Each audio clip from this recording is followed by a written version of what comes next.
Totosa omaly ilay hetsika koltoraly nantsoinna hoe Sahoby ho an'ny anivon'ny sekoly tsy miankina IEF ACEEM Andravoahangy efa tafiditra anatin'ny fandaharam-potoana tanterahana isan-taona ity hetsika ara-koltoraly ity.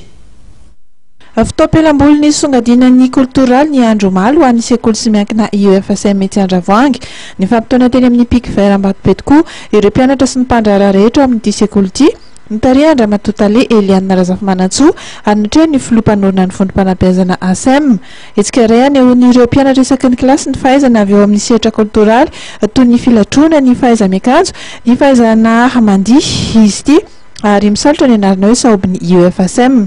Sekoly IEF ACEEM amin'izao fotoana izao dia mankalaza ny Sahoby ny IEF ACEEM.